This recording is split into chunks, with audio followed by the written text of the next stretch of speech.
अगर वोट है तो मोदी के नाम पर वोट है, वोट है तो हिंदू होने के नाम पर वोट है। पोलराइजेशन, मोदी, हिंदी भाषी, एससी, ये फैक्टर है। शुभेंदु चले गए कि प्रशांत किशोर चले आए, उसका कोई वो मुद्दा नहीं है,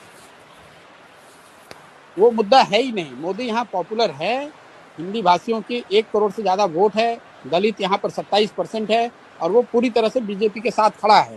प्लस पोलराइजेशन तो है ही है।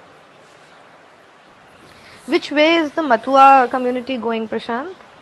Matua will be predominantly voting for BJP, not as unitedly as they did in Lok Sabha, लेकिन मुझे लगता है अभी भी मथुआ विल 75 बीजेपी 25 तृणमूल। हम लोग एक सर्वे करते हैं कि आप वोट किसको दीजिएगा और सरकार किसकी बन रही है, तो सरकार किसकी बन रही है उसमें प्रीडोमिनेंटली बीजेपी ही आता है हम लोग के भी सर्वे में। उसको हम लोगों ने खंगाल कर देखा भाई ऐसा क्यों आ रहा है। ऐसा इसलिए आ रहा है कि जो बीजेपी को वोट कर रहा है वो तो कह ही रहा है कि बीजेपी की सरकार बन रही है। जो लेफ्ट को वोट करने वाले 10 से 15% लोग हैं, उसमें करीब 2/3 लोगों का ऐसा मानना है कि बीजेपी की सरकार बन रही है। तो वो मेजोरिटी जो है वो आपको हमेशा सुनाई देगा, हमेशा कि बीजेपी की सरकार बन रही है। लेफ्ट का जो आदमी है वो सोचता है कि भैया कुछ भी हो, बीजेपी आ जाएगी तो हमारी दुकान खुल जाएगी, कम से कम अभी ममता को तो हारना चाहिए। एक जो उसका सब्सटेंशियल तो परसेप्शन की बात हो गई, जो सब्सटेंशियल इशू ग्राउंड पे है, जो लोग हम लोग समझते हैं बाहर जो बंगाल में नहीं पहले आए थे कि भाई बीजेपी का नीचे ग्राउंड पे वर्कर नहीं है, ऐसी बात नहीं है। ग्राउंड पर बीजेपी के बहुत वर्कर हैं, और वो सारे वर्कर लेफ्ट से इंपोर्टेड हो सकते हैं, लेकिन वो डेडिकेटेडली आज बीजेपी के लिए काम कर रहे हैं। तो कोई ऐसा एरिया नहीं है बंगाल का, एक दो जिला अगर छोड़ दें आप, जहां पर कि बहुत मजबूत काडर बीजेपी का नहीं है। Prashant, then who's voting for Trinamool? Because you're saying the Mathuas are voting for the BJP, the Dalits are voting for the BJP, OBCs are voting. Yeah, okay, so I'm saying I'm talking about different communities, right? So OBCs, you're saying most, all Hindus are voting for BJP. So who's voting for TMC and why are you so confident that BJP? I have said 50%, 50 to 55% Hindus are voting for BJP. Why is Modi so popular in West Bengal? I mean, is it only because of polarization and that they identify him as नहीं, देखिए वो तो एक पूरे what is it? Because it's not like they haven't seen, the performance both in central politics and in state politics where BJP has been in power. So what is it that is drawing West Bengal to him? Exactly. प्रशांत, इसी से एक जुड़ा हुआ सवाल ये भी है कि एंटी इनकम्बेंसी, इतना मैसिव इकोनॉमिक क्राइसिस में भी मोदी के खिलाफ एंटी इनकम्बेंसी नहीं है।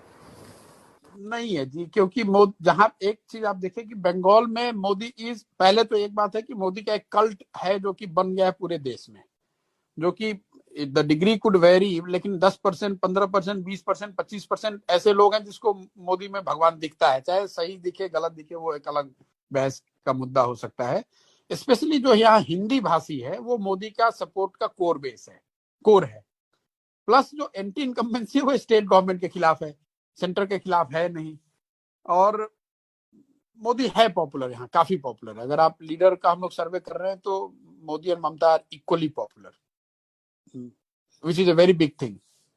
Modi is very popular. यहाँ पे मोदी पॉपुलर इसलिए भी है, आप देखिए बंगाल ने बीजेपी का स्वाद अभी चखा नहीं है, तो वो एक फैक्टर है कि 30 साल 35 साल से जो लोगों ने नहीं देखा है, तो उनको लग रहा है कि बीजेपी कुछ ऐसा चीज है, कुछ ऐसा कर देगी जो कि हम लोगों को पहले अभी तक नहीं मिला है। तो लड्डू जो टेस्ट नहीं किया है वो वाली बात है कि उसको टेस्ट करना चाहते हैं, उसको लोग जाकर देखना समझना चाह रहे हैं, वो एक फैक्टर है। मोदी की मीटिंग्स में भीड़ आ रही है, उसका एक कारण ये कि मोबिलाइजेशन भी बड़े स्तर पे होता है, प्लस मोदी पॉपुलर भी है, इसमें कोई दो मत नहीं है। तृणमूल के खिलाफ गुस्सा है, वो एक फैक्टर है, पोलराइजेशन है, वो एक फैक्टर है, और मोदी की पॉपुलैरिटी है। ये तीनों चीज, उसके ऊपर से फिर बीजेपी की अपनी जो इलेक्टोरल मशीनरी है, लेकिन बेसिक ये तीन चीज ही है। Anti incumbency against Trinamool, that has opened the door for Trinamool BJP, their ability to polarize, and SC votes, because people take money from both sides and then vote whoever they want to vote. Okay, it was a differentiator when one person was distributed. People are tweeting about this clubhouse thing, and they're saying that Prashant Kishore, along with other journalists, we have declared victory of Narendra Modi in West Bengal. Is it open? I don't know. I mean, somebody has just tweeted the screenshot. on Twitter tagging me and other people and saying that we all have declared Narendra Modi's victory in West Bengal. But who's done that? Okay, See, then Okay. listen, there are people in this room. Himanshu Jain. No, Himanshu Jain, somebody else is reporting to Himanshu Jain from this room. If you keep an Okay, open right, room, if you keep an open room for everybody to join in and listen, you can't prevent people from tweeting.